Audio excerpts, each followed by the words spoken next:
Hey folks, Roland Martin. Welcome to Roland Martin Unfiltered, live from Los Angeles. Folks, it is an absolutely busy day in politics. We'll break down voter suppression happening in Georgia, where the man who keeps the voting rolls is running against Stacey Abrams, yet he is doing some things that are going to impact whether or not a number of African Americans, thousands, will be able to vote in November. We'll tell you exactly what is going on. We'll also go to Florida, where we'll focus on the hurricane now being downgraded, but also what's happening in politics, where Andrew Gillum is being attacked by Republican Ron DeSantis, still running ads in the middle of a hurricane. The hell is he doing?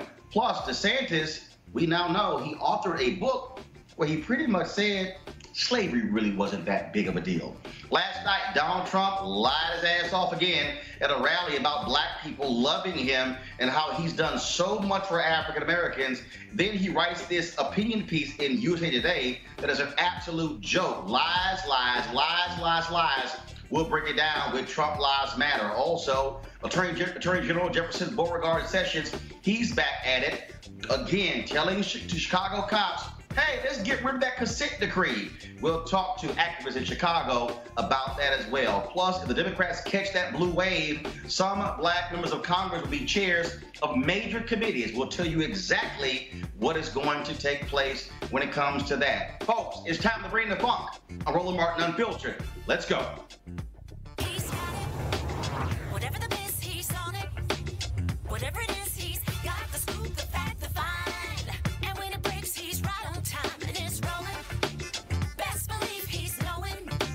Putting it down from sports to news to politics. With entertainment just for kicks, he's rolling. It's on go, y'all. It's Roland Martin, rolling with Roland now. He's funky, he's fresh, he's real, the best, you know he's Roland Martin now.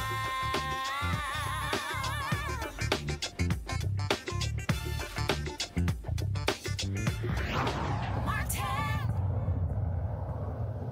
Folks, the blue wave comes in November. Democrats all across the country will be winning lots of races, potentially taking over the United States House, potentially the United States Senate, and cleaning up even when it comes to gubernatorial elections. One of the big reasons for that, African Americans, especially black women, turning out in huge numbers. People are registering left and right, but what's happening is Republicans are continuing massive voter suppression efforts in Georgia, where Stacey Abrams is running for governor on the Democratic side. She is facing against Brian Kemp, who is the Georgia Secretary of State, who wants to be the next governor. Yet as Secretary of State, he is the one who is over the elections there as well. Atlanta TV station WSB is reporting that requests from African American voters for absentee ballots in Georgia are coming in at a rate not seen since President Barack Obama was elected in 2008. But Kemp is trying to deny folks. What he's actually doing is he's holding them up and somehow challenging them. This is what the Associated Press reported about Kemp's exact match rules, meaning that just missing a middle initial can put the registration on hold. Quote, an analysis of the records obtained by the Associated Press reveals racial disparity in the process. Georgia's population is approximately 32% African American, according to the U.S. Census, but the list of voter registrations on hold with Kemp's office is nearly 70% black. Not only that, people are not being notified if there is a problem, so you have to check to see if you are registered. Folks, what in the hell is going on there in Georgia? These are some of the things that Republicans are doing all across the country. In fact, in Missouri, a federal judge slapped down the Secretary of State in Missouri who put out some misleading ads literally saying that voters in Missouri needed their voter ID to vote. That is not the case. In the Supreme Court, they've also upheld a voter ID bill in North Dakota that many say will actually hurt Native Americans. Why? Because in North Dakota, they require you to have a physical address and not use a P.O. box. Well, those Native Americans who live on reservations, they don't have those addresses. they're using P.O. boxes. So several thousand Native Americans may not be able to vote in November as a result of the Supreme Court holding up this particular issue. And so we're seeing this. Why does that matter? Because you've got a critical U.S. Senate race that's happening there as well. Folks, what we are seeing again are Republicans across the country continuing to try to shave off the number of votes, denying people the opportunity to vote. I want to go to my panel right now. Joseph Williams, senior editor for U.S. News and World Report. Barbara Arnwine, founder and president of the Transformative Justice League. Dr. Cleo Monago, a socio-political analyst and activist. Joseph, I want to go to you first. Again, we're seeing what Republicans have done since Obama was elected in 2008. We saw it in North Carolina, in Mississippi, in Texas, in Florida, in Alabama. Now we're seeing it in Georgia. We're seeing it in Missouri. We're seeing it in North Dakota. They want to deny people the opportunity to vote. Well, it's not a surprise, actually. You talk about how it went back to President Obama. It goes back even further than that. Carol Anderson, an academic at Emory University, wrote a book about it where she talks about how this voter suppression campaign stretches all the way back to the 1890s in Reconstruction. In Mississippi in particular is where the genesis of it has happened, and it has taken place constantly from then until now. You had poll taxes then, now you have voter ID laws. You had count the number of bowls on a bar of soap then, now you have to get a driver's license, a birth certificate, or a passport to even think about registering, and they're not going to tell you, they're not going to help you. So this is part of a continuum. It reached an apex under Obama with the Shelby County decision, and now these are just additional measures to try to push it even further because we all know every vote counts. And Barbara, because what we're seeing, to Joseph's point, because the Supreme Court made that particular ruling, when it came to Shelby v. Holder, those states are no longer required to do preclearance. So they can do anything they want when it comes to changing their voting procedures, and they don't have to worry about the Department of Justice weighing in. Because you have Jeff Sessions as the Attorney General, and everybody be very clear, that whole act that you saw, happening with Lindsey Graham in South Carolina is because he is on deck to become the next Attorney General after the midterm elections. So we got to be very clear that when it comes to the Department of Justice, there is no justice to be found for African Americans seeking equality at the voting place, seeking no non-discriminatory voting rights. So what I want everyone to remember, is that it's not just the Supreme Court. In 2011, I unveiled the map of shame that showed all the states, over 40 states at that point, that were entertaining some kind of form of voter suppression measure. It's because in 2010, 25 million people who voted in 2008 did not vote midterm. That's why people need to know that the midterm elections are critical, Roland. Cleo, again, we have seen the games Republicans have played for a long time. And again, what they desperately need is to shrink the electorate, shave off several thousand votes because they are afraid that America is becoming more black and brown. Well, what concerns me is that, as you just said, they were doing it a long time. And my question keeps being, why don't we anticipate this and do what we can to block the likes of Kemp in terms of his activity much before the election, knowing how the Republicans can operate? Stacey is doing really well in Georgia. I mean, everywhere you drive around, her signs are up, and they're really, really nervous because they usually control it on the state level. So we should expect this. George Bush did this in Ohio, in the Midwest. This is not a surprise. What are we going to do going forward and immediately to prevent this, to anticipate knowing what they always do?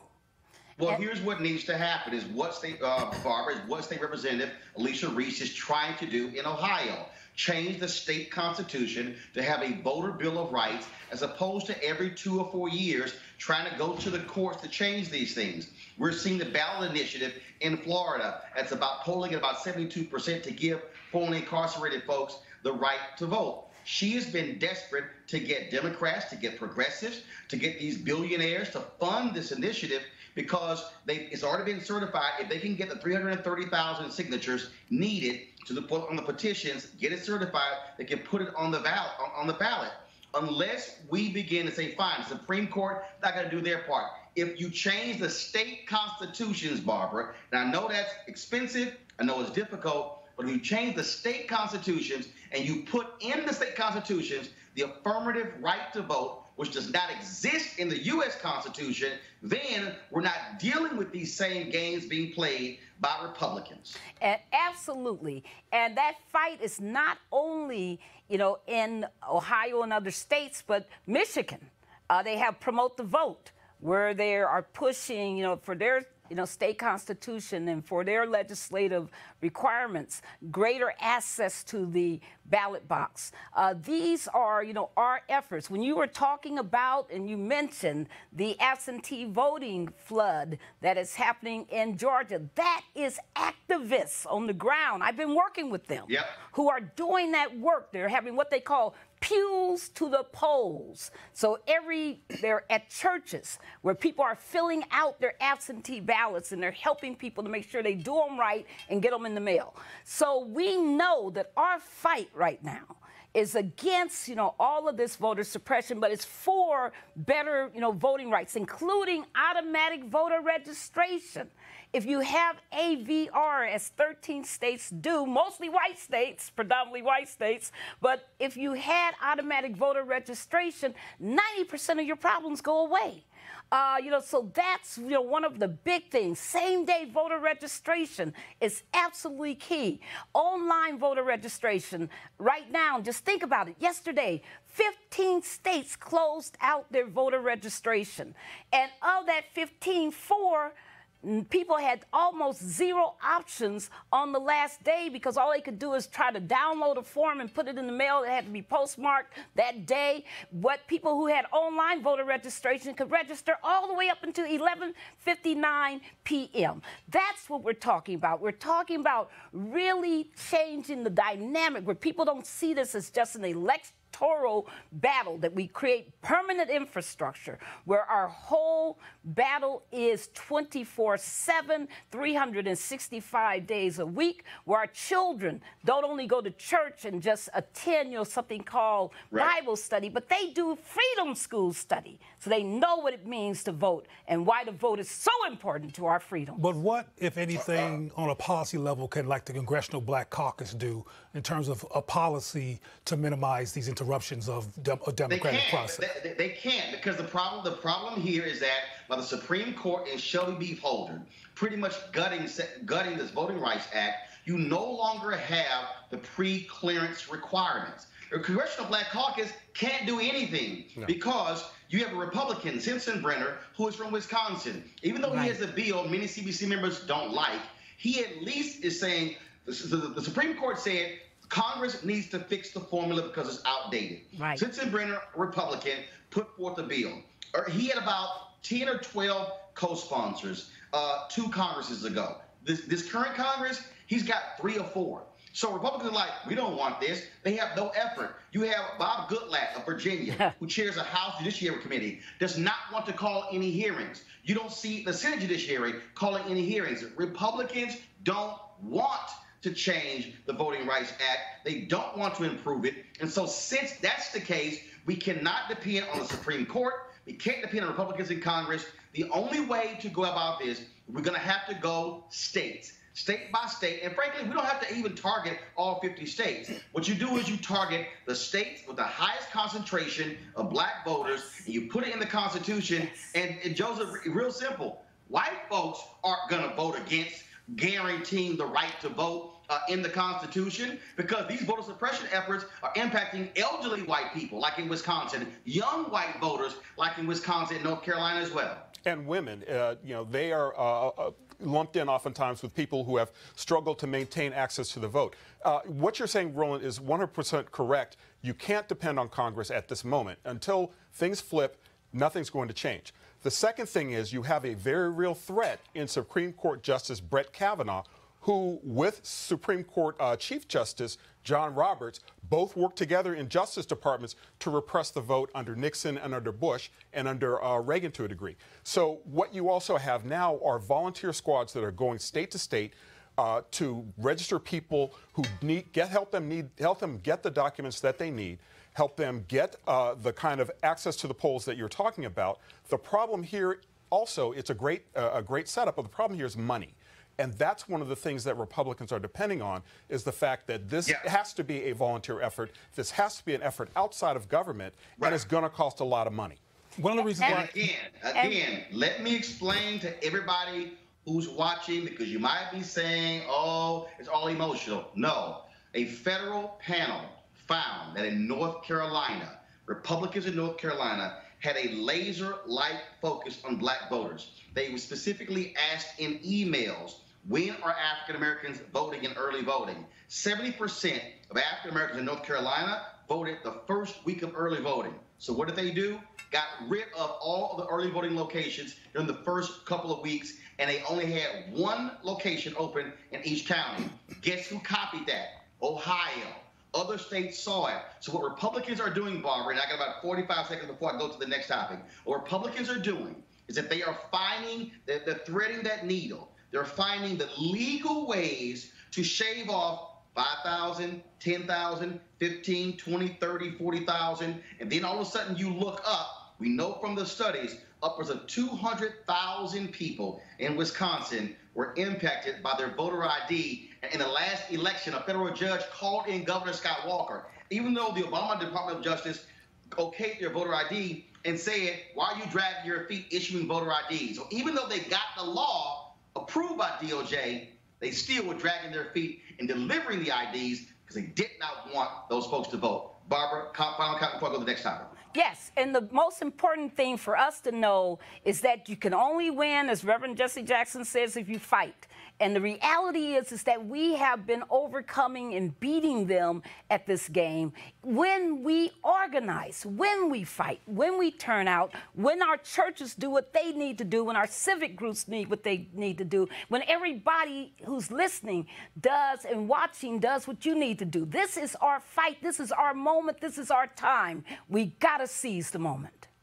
All right, folks, let's move over to Florida, where there's a major hurricane that's already had landfall hitting the Florida Panhandle, the worst it has been hit since the 1800s. Winds gusting 110 miles an hour, and of course, tides about 13 feet than normal. You also have, of course, what is happening there, a political storm in Florida, where you have huge campaigns taking there. First, the right to restore the voting rights of those who formerly incarcerated. A Senate race pitting Governor Rick Scott, against, of course, longtime Senator Bill Nelson. Then you have, of course, the race to replace Scott as governor. Ron DeSantis, former member of the U.S. Congress, as well as Tallahassee Mayor Andrew Gillum. Now, Gillum suspended campaigning to focus on the hurricane, but the Florida GOP thought it was still a good idea to run this ad.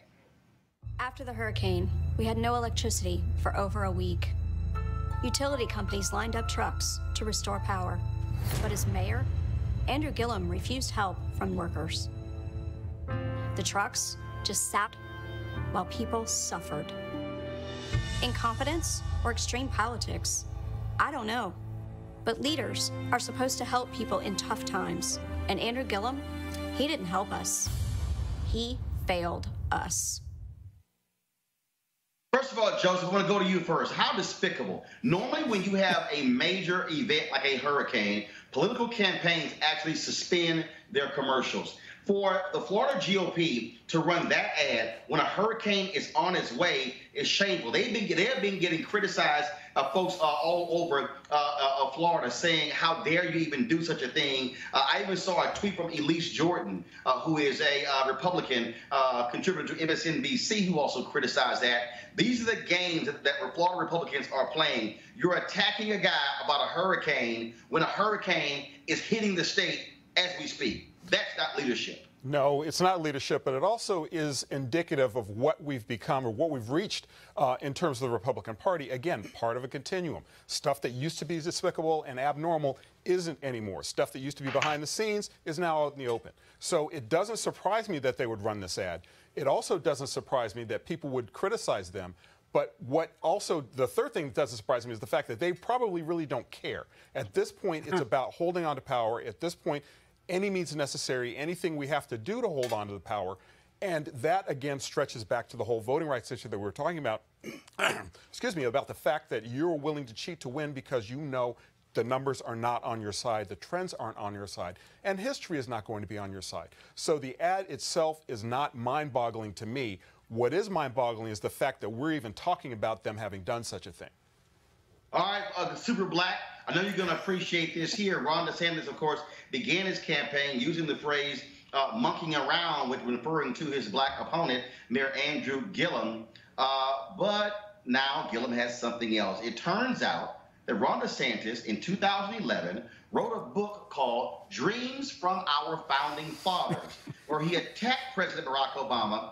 And this is what DeSantis wrote about slavery. Quote, some of the notorious compromises that demonstrated a toleration of slavery, such as the federal ratio, which allowed the slave-holding states to count 5 slaves as the equivalent of 3 free citizens, were even thought to be necessary to ensure ratification. And check this out. Counting slaves as less than a full person for purposes of representation benefited anti-slavery states. Now, Cleo, Ron was also saying that, well, you know, even though they ratified slavery, they also put the provisions in the Constitution, which allowed us 75 years later to fight against that and actually have the Emancipation Proclamation. And so, ooh, thank you, Boss DeSantis. We sure appreciate all the good work y'all did to allow us to be able to fight for our freedom some 75 years later. Thank you, boss. Pretty much. I mean, I've told you and I'll tell you again that these people are desperate. I think they're sociopathic and crazy and really want to stay in power no matter what. Like the brother just said, they're desperate and they really are doing anything to stay in power. So, I mean, what else can be said? This is not surprising at all that this guy had this perspective, at least as out there. Many of them don't have a published book that actually puts their perspectives on Front Street. Many of them feel this way, but I don't really believe they're thinking or saying about black people in terms of inferiority is how they really feel. It's just a smokescreen so they can keep the myth of their superiority in place and for the rest of us to fall forward. But none of this is surprising, not at all. And Barbara, again, this is the guy who wants to be the governor for all citizens in the state of Florida. Yes, and we know that this whole fight to preserve and to promote, you know, white supremacist patriarchy in the United States is, you know, this is what this fight about, you know, with some layering of autocrats, you know, for an autocratic, you know, state on top of it. But what we got to understand is that, you know, these folks are going to lie, they're going to dissemble, they're going to use anybody they can to hide behind and do everything they can to hold on to this power. You know, Senator Grassley, that was there presiding over the whole Kavanaugh hearing. And let's be very clear, he's the same man that's blocking any hearing on the Voting Rights Act amendments in the Senate. So these are the same people, you know, misogyny, patriarchy, white supremacy, all go together. People get this stuff confused. They think you got white women over here, black people over there. This whole thing has been there since the beginning of this country. It was founded as a white supremacist patriarchal order. And that has not changed. When you look at the United States, think about this, Roland. The United States is 104th out of 190 countries in women representation in government. 104th. We failed 9 slots in the last 6 years from 95th to 104th. We're going backwards. So it's very important for us to understand what we're up against, because if we don't see the totality of the challenge, then we don't get it right. All right, folks, last night there was a rally, and Donald Trump lined his ass off again in his rally, the latest rally. Of course, so Trump held a rally in Iowa where he tried to take sole credit for improving the lives of black people when it comes to unemployment and poverty rates. And he said, oh, just everything about black people is just glorious now that I'm president.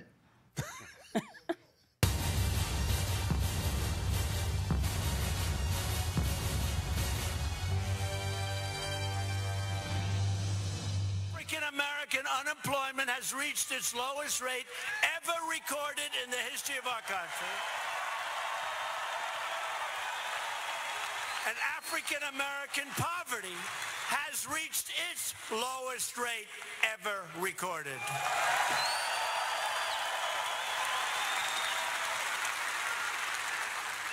And Kanye West, who gets it, and Big Jim Brown, how do you think he'd do in the NFL today? Bum, the greatest. But they're coming over to the White House very shortly. We're going to have a little lunch and talk about it, but they get it. How do you win when you hear those numbers? Because the Democrats for 100 years have been promising African Americans, Hispanic Americans, Asians. They've been promising everything. Nothing happens. Here we are, less than 2 years, the best employment numbers, the best numbers they've ever had in virtually every category, every category.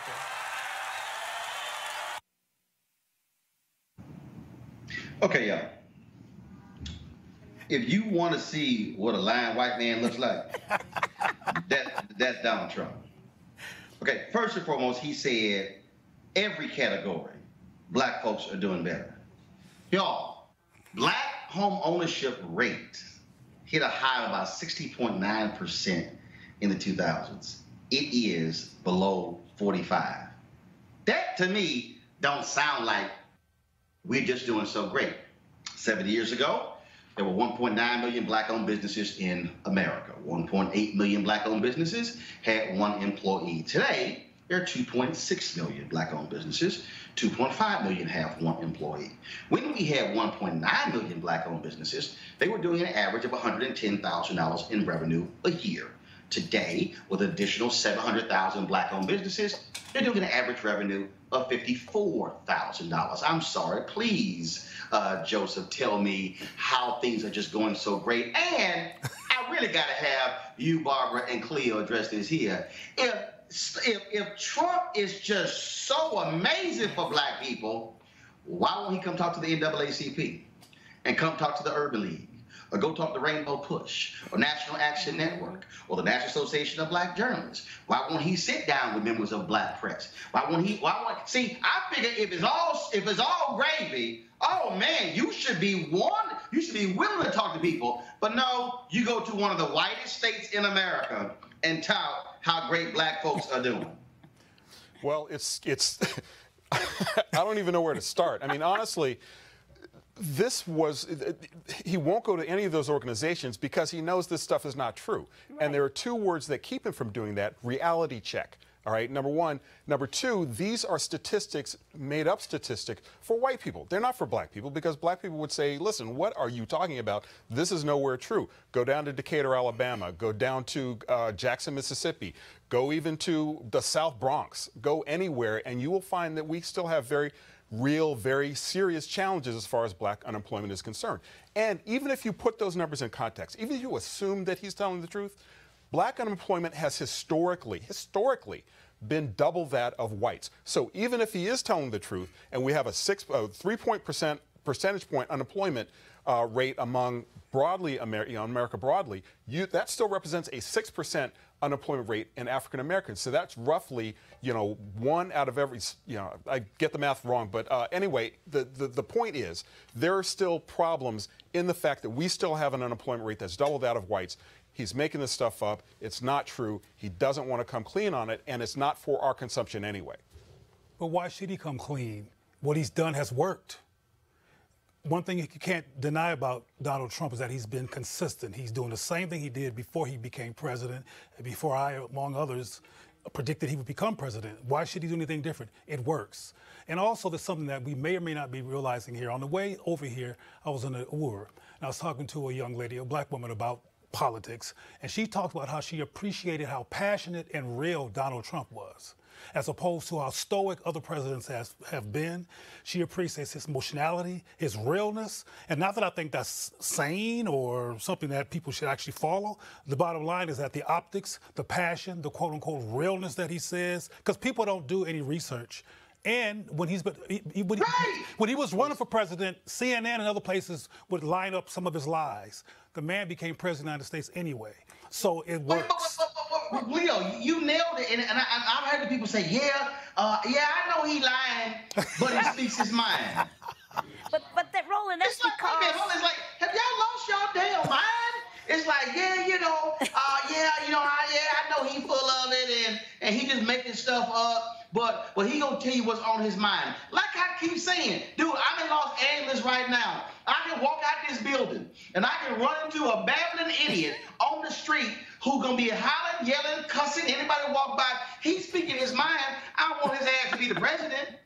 But Roland, you got to remember that the whole basis of this country was built on lies. Thank you. You know, the narrative, the popular narratives about the United States are all lies. Yes. You know, they don't talk about the, genocide and the slaying and the massacres and the brutality and, the fact that police only exist in this country and patrol because of slavery. I mean, there's so much they don't want to talk about. So what he does is he makes their souls feel good because he gives them lies that makes people comfortable about being racist so that people can go up to, Latinos and holler at them if they're speaking Spanish, who can call the police on a black man because he's babysitting 2 white kids and he's driving them in a car. I mean, these are the kinds of things that he gives credence to. He makes it palatable. He makes it acceptable. And that's where the danger is, because he's speaking in all this coded language. He's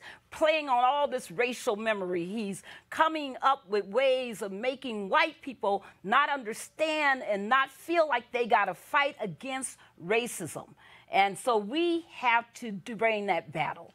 We have to bring the truth. But the person that I was Go ahead, Cleo. The person that I was talking to, and the majority of people that I talk to are black. Yeah, but she said. And I'm not really talking about him feeding the fire to white folks. I'm talking about black people who said that he's so real.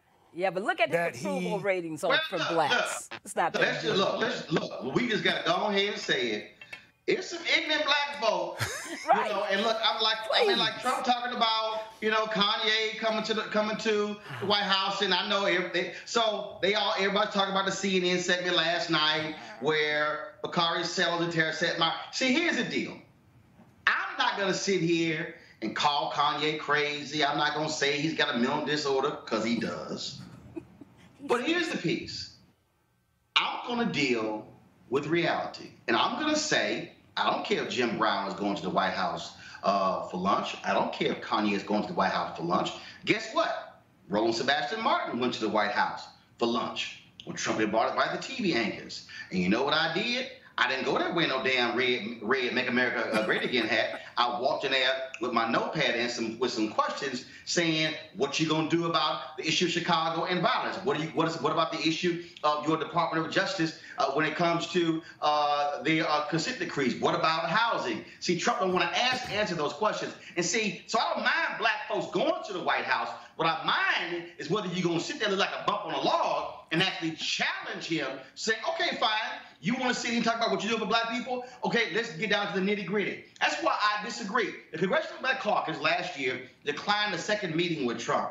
I think they need to go back, Joseph. I believe that Congressman Cedric Richmond need to walk in there, and then when the camera's in there, and Trump's sitting there smiling, and he looking for a photo op, then when Sarah Huckabee Sanders says, okay, time for y'all to leave, Cedric Richmond should say, we want the cameras to stay.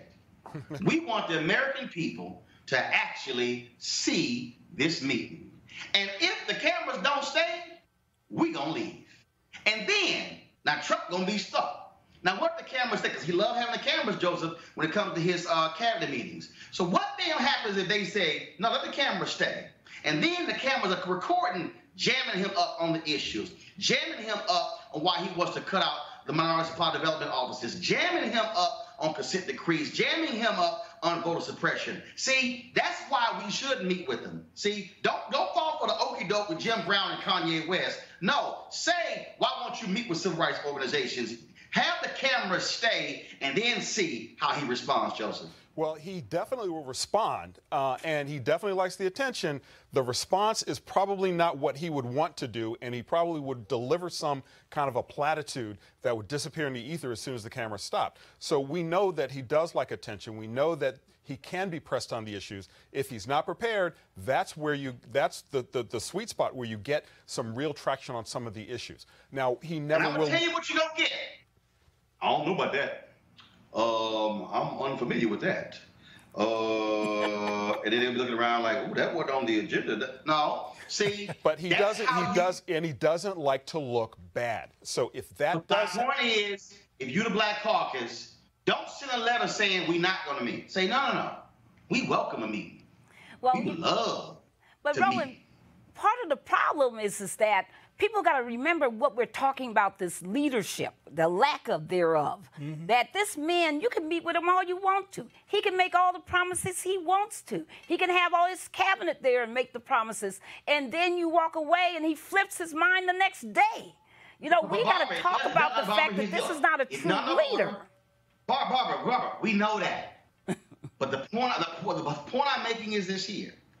If the cameras are there, this is not a rally. This is not a news conference. This is not him sitting at his desk. This is him having to answer the questions right there. And they say, no. I need you to answer the question. I need to know, Mr. President, since you say black-owned businesses, since you say it's all about black folks and doing great, does your budget call for the elimination of the only federal agency that is there to help minorities launch businesses? Yes or no? Cameras on. To deal with truth. See, that's why Candace Owens and Charlie Kirk are Talking Points USA. Candace running around here, she challenging Bakari Sellers to debate, and Don Lemon, she challenging over here to Alexandria Ocasio-Cortez. They challenging the boy who plays Superman or Captain Kirk or one of them doggone characters. They challenging everybody. But for 3 months, I've been waiting to get in that ass. Roland. For 3 months. Roland, we keep telling them. He won't listen to us. We keep telling them they're not going to debate you. Roland, Hold on. I'm going to get October 3rd. I sent Charlie Kirk a direct message, a DM on Twitter. He ain't said nothing in 8 days. Because, see, they don't want that heat. And, see, my deal is the way you deal with Trump and the way you deal with the Trumpettes in the Trumpites is you challenge them and say, y'all want some of this? Come on. But, see, they want us not to show up. That's what they want. I don't think they're going to show up if you challenge them like that, Roland. They know they're going to get fronted. No, I got one better, Cleo. Candace Owens and Talking Point USA are having a conference for young black conservatives October 25th through October 28th. Guess what? I'm showing up. Okay. I'm going to walk in there in all black. In all black? With my camera, just like you looking right now. I might walk in there looking like Wakanda. We're going to have the cameras with me. And matter of fact, I'm going to see if they try to throw us out. Since y'all, we going to say, we a black show. We covering black people. We would love to cover your conference. See, I'm going to take the fight to them. And let's see if they run out the room. Well, how many times since Trump has been president has he been effectively challenged?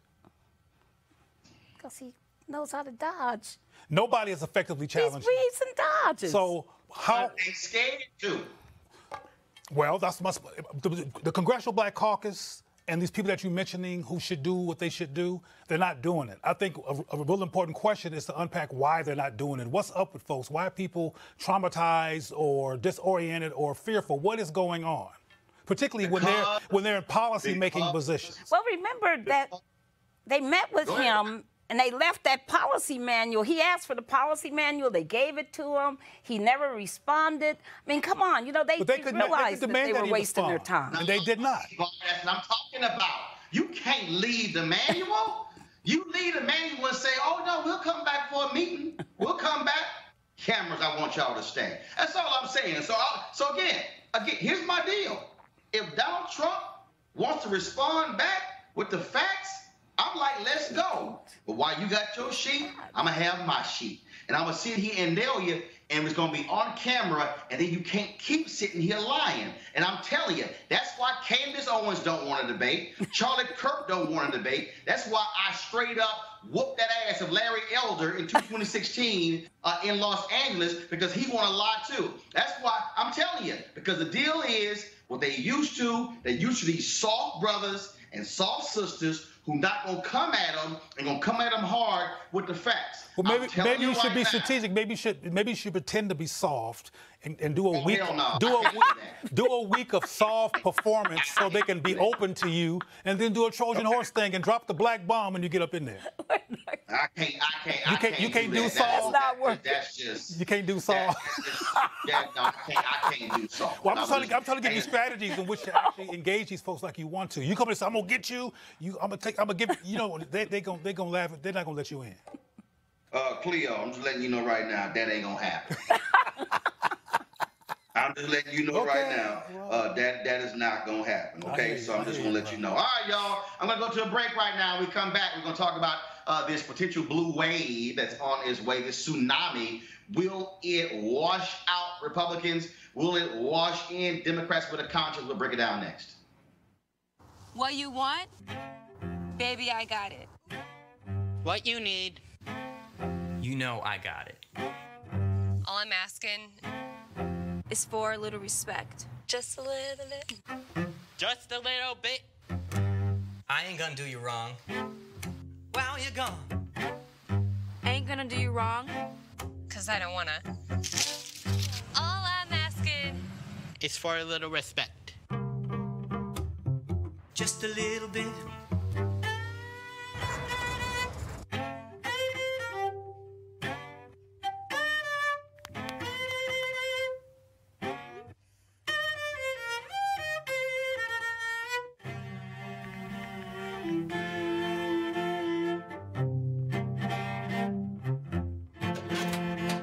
R-E-S-P-E-C-T. Find out What it means to me. R-E-S-P-E-C-T. P-E-C-T. Little respect. Oh, yeah. A little respect. Just a little bit. And I keep on trying. I ain't lying. It's easy to register. Text "We All Vote" to 97779. A little respect.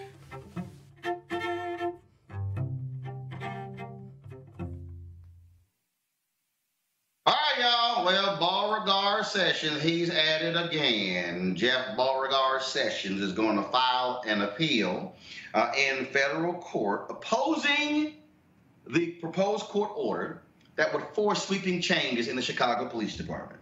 Now, of course, Sessions is announcing this after Donald Trump went in front of a bunch of cops in Chicago and said, oh, we should make stop and frisk just national policy. Well, the city and Illinois Attorney General Lisa Madigan have submitted a proposed consent decree that will create tighter restrictions on the use of force, closer supervision of officers, and a more effective disciplinary system. But Sessions is like, nah, we don't really need these consent decrees. Joining us right now, of course, is Black Lives Matter Chicago chapter organizer, Aislinn Pulley. Aislinn, how you doing? I'm good. How are you? All right, so I just love this. I love Republicans who talk about local control. And here you have the city of Chicago agreeing with a consent decree, the attorney general agreeing with a consent decree, but now Republicans saying, no, we don't want to have that. What do you make of this? Well, I honestly think it's a response to the Van Dyke verdict. For the first time in the history of Chicago and possibly the history of this country, a white police officer has been found guilty of murdering a black person. That is historic. That is 100% the result of grassroots organizing, of people being in the streets, of mothers and fathers refusing to be silent about the murders of their children. And that is what has gotten us to this moment. That is why the DOJ came to Chicago. And that is why we now have a consent decree draft. which has been initiated by the thousands of people who have taken to the streets. So we are at a precipice of actual beginning of actual change in this city. And the response to that is that it's a threat to the status quo. And in order to respond to what could actually be changed to save our lives, Trump, along with Sessions, is preparing to clamp down on the movement here. And he's going to use any excuse to do that. And right now he's using the consent decree. And again, we saw this in Baltimore, where Jeff Sessions also early on opposed the Baltimore consent decree when the city and the police department said, "Hey, we're good with it. We want it." Yeah, and right now the consent decree draft that the city and the Attorney General's office does not contain the sweeping proposals that is in our draft. So BLM Chicago, along with survivors of police violence, family members, and other community groups have drafted the People's Consent Decree, which includes tons of provisions which would protect families, which would remove CPD out of schools, which would create a behavioral health unit and create a diversion program so that people aren't thrust into the carceral system on quality of life offenses, which basically are crimes dealing with poverty. And only about 1% of what we put in our draft of the consent decree is in the city's version. So what they're actually protesting is a modicum of reform.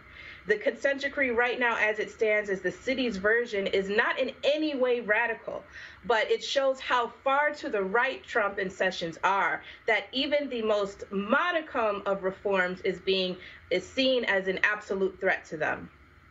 Yes, they want to protect cops, and they refuse. They absolutely refuse to call it out. And I can tell you that sitting at that table, I challenged Trump on that in terms of calling these cops out. Yeah, 100%.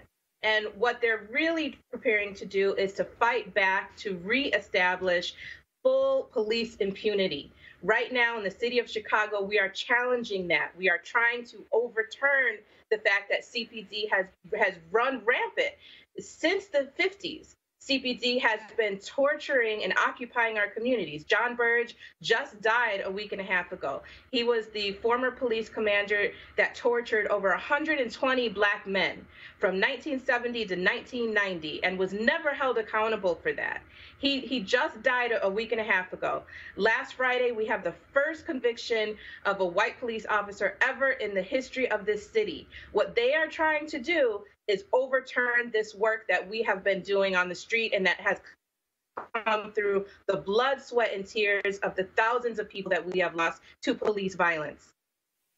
Well, first of all, I certainly hope y'all will continue to put the pressure on them, because that is critically important. Aislinn Pulley, will surely appreciate it. Thank you so very much. Thank you. All right then, folks. Again, just quickly go to my panel here, and I want to start with you, Barbara. Again, this is an attorney general who does not care about the people. He is all about how do you protect rogue, thuggish cops. Absolutely. And that is what you do when you are imposing fascism. I mean, you got to be able to have your police, your law enforcement, that state machinery to be oppressive. And so these consent decrees, remember, it's not just Chicago, it's not just Baltimore. There's at least 20 that they are basically withdrawing from. And we can expect that actually what we're going to see is more leeway being given to police to engage in brutality, to engage in racial profiling, to engage in all of these methods that what they call promote black social control. You know, we need to just be aware that as long as these people are in office, as long as they have the majority, that's what they're going to be up to. Roland, you All right, then. Go ahead, Phil. Go ahead. Roland, you said that they don't care about people, but they do care about people, not us. White people. They care about their people. Some. And they want to keep their people in power. They want to keep their people protected and defended and in place. And they want to keep black people a disposable population, a population that could be incarcerated, murdered, tortured, et cetera. They want to keep that dynamic going to protect their people. Right. I think we need to learn how to care about our people. They care about theirs. We should let them care about ours and defend ours. Well, that's one of the reasons why we do all we can to make it clear to people why they must vote, why they must be engaged, and why they must be active. And speaking of that, I want to bring in our next guest, because I earlier talked about this idea of what is happening politically in Florida, in Georgia, what potentially could happen when it comes to the U.S. House and the U.S. Senate, and that is what would happen if African Americans again, turn out in massive numbers, but also Latinos. You're seeing white women running away from the Republican Party. You're seeing on the generic ballot, 14 points now, people will vote for a Democrat over a Republican. Joining us right now is Elliot Williams. He's a principal at the Raven Group, a public policy and communications firm there in Washington, D.C. Elliot, welcome to Roland Martin Unfiltered. We are looking at a situation where, again, understanding power, if Democrats take control of the United States House, and when you look at the numbers right now, Republicans are running scared. Before we get to the committees, I want to talk about this here. I know for a fact, because I've been talking to them, African Americans are going to make a play to become Speaker of the House. We can say right now that 3 different names that are out there: Congressman Jim Clyburn of South Carolina, Karen Bass, California. You heard Barbara Lee's name of California as well. Nancy Pelosi is going to have to deal with the fact, Elliot, that after this election, if things go the way they go now, the Congressional Black Caucus they already have the largest caucus on the Democratic side, but they may very well have anywhere from 52 to 56 black members of Congress. Right. That's a potent group of people. Right, and you also left out Hakeem Jeffries from New York. A number of people have talked about him potentially as, if not running for Speaker, one of the senior positions in House leadership there. Look, African Americans do represent a very strong portion of the Democratic caucus, and certainly could challenge the Speaker or any of the other leadership roles. I mean, and I think we're going to talk about, my firm put out a report on diversity in the next Congress and the effect that number one, that people of color and LGBT individuals and women represent a significant portion of the Democratic caucus and will, play a huge role in the next Congress if the Democrats are in fact to take power. And when we talk about that, you're going to have, of course, CDC members who will be chairing critical committees: education and workforce, financial services, Congresswoman Maxine Waters, Bobby Scott on education and workforce, Homeland Security, Benny Thompson of Mississippi, oversight and government reform, Elijah Cummings of Maryland. Of course, he can't wait to subpoena Trump and his people. And also science, space, and technology, Eddie Bernice Johnson. Again, that's where power is held, and they will have the ability to call the Trump administration, different departments before Congress, demanding answers to many of the issues that the Republicans refuse to address. Yeah, now that's a function of oversight. But when you think about putting diverse people, African Americans, in positions of leadership, it's not just that they're going to go after President Trump. They are bringing a perspective to the leadership of Congress that simply isn't there right now. And if you look at something like the Health, Education, and Workforce Committee, it's not just about schools. It's about underserved communities. It's about African American communities and the kinds of attention to issues that would be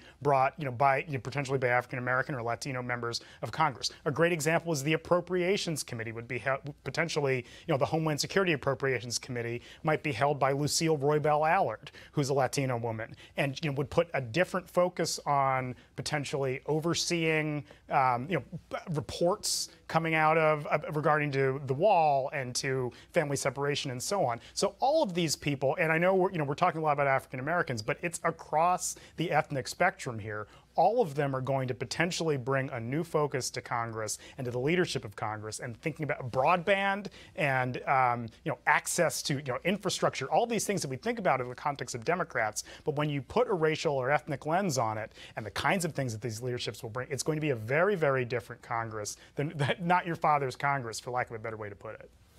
Last question for you, Elliot. Yeah. Again, we talk about how would you articulate this? Let's just say in 30 seconds. You're out here, you running up against somebody, and they're like, okay, you know what? I'm not really interested in voting. It's not going to make any difference. What do you say to them in 30 seconds? Why they need to understand what will happen with their vote based upon what will happen basically in 28 days. Well, look at what happened. Forget 28 days. Look at what happened 1 week ago in the United States Senate with respect to the Supreme Court. That is entirely a function of voting, number one, in the presidential election in 2016, and number two, in the Senate races across the United States in the years leading up to that. You ended up with a Supreme Court that is going to affect the rights of African Americans and women and people of color and LGBT for generations because elections have consequences. And people now are seeing that in the context of the Supreme Court.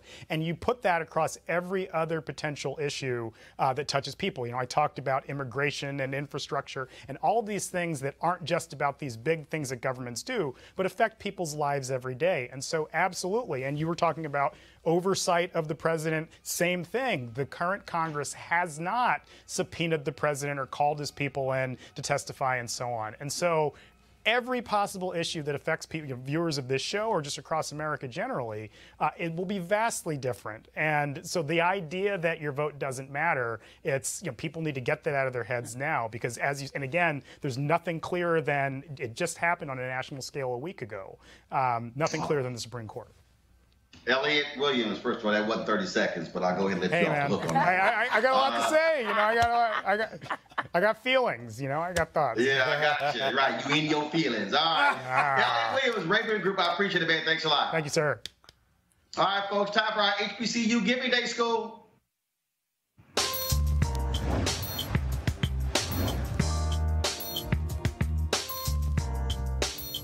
Shout out to Savannah State University, folks, founded in 1890, the oldest public historically black university in the state of Georgia. Of course, notable graduates include Shannon Sharp of Fox Sports. All right, folks, that is it. Roland Martin Unfiltered. Big shout out to Cleo Super Black Monago, Barbara Arnwine, as well as Joseph Williams. Thank you for joining us on our panel. All the rest of our guests, thank you so very much. Folks, support Roland Martin Unfiltered by going to RolandMartinUnfiltered.com, joining our, of course, fan club. We certainly appreciate you supporting us in what we do, making this available. Tomorrow, I'm going to be back in the nation's capital. Of course, I've been here doing various interviews for the BeWoke.vote campaign. Can't wait till you see those interviews. We're going to have a grand time with it. So again, please support us in what we're doing because, again, we are providing something that nobody else is providing. That is giving you a wide perspective, bringing you top analysts and top guests as well, speaking to our issues, because that's what this is all about. So go to RolandMartinUnfiltered.com and join our Bring the Funk fan club. Whatever you can give, it all actually matters. Folks, y'all have a great, great time.